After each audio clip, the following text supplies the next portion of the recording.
بسم الله الرحمن الرحيم. سأل سائل بعذاب واقع للكافرين ليس له دافع من الله ذي المعارج تعرج الملائكة والروح إليه في يوم كان مقداره 50,000 سنة فاصبر صبرا جميلا إنهم يرونه بعيدا ونراه قريبا يوم تكون السماء كالمهل وتكون الجبال كالعهن ولا يسأل حميم حميما يبصرونهم يود المجرم لو يفتدي من عذاب يومئذ ببنيه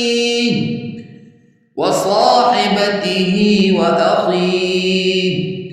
وفصيلته التي تؤويه ومن في الأرض جميعا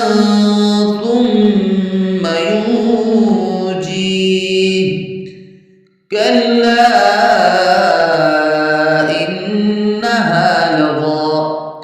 نزاعة للشوى تدعو من أدبر وتولى وجمع فأوعى إن الإنسان خلق هلوعا إذا مسه الشر جزوعا وإذا مسه الخير منوعا إلا المصلين الذين هم على صلاتهم دائمون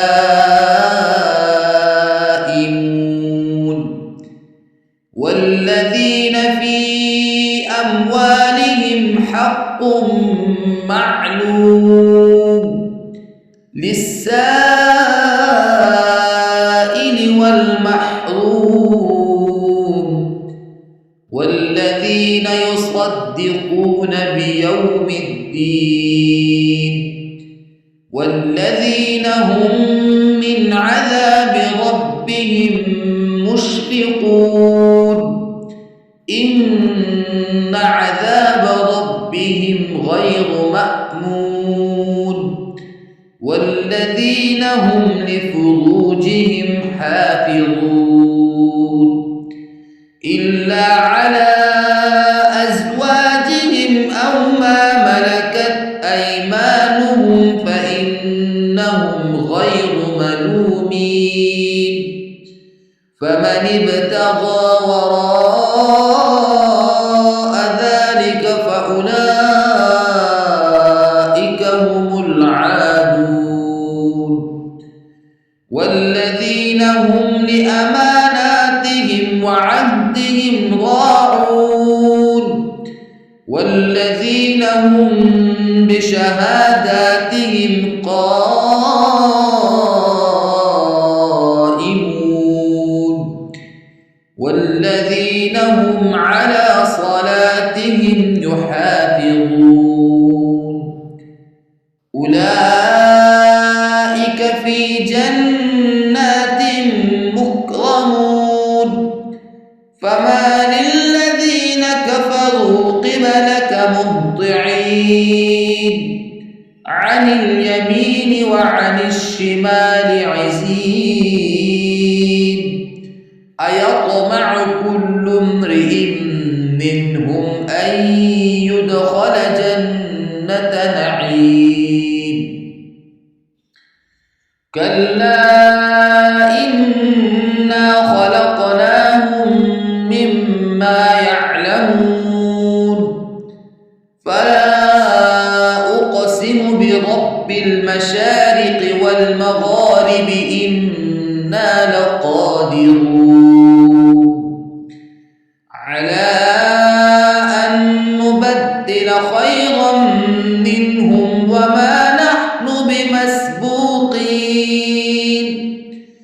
فذرهم يخوضوا ويلعبوا حتى يلاقوا يومهم الذي يوعدون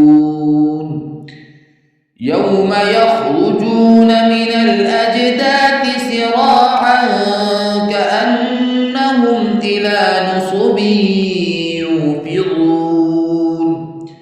خاشعة أبصارهم ترهقهم ذلة ذلك اليوم الذي كانوا يوعدون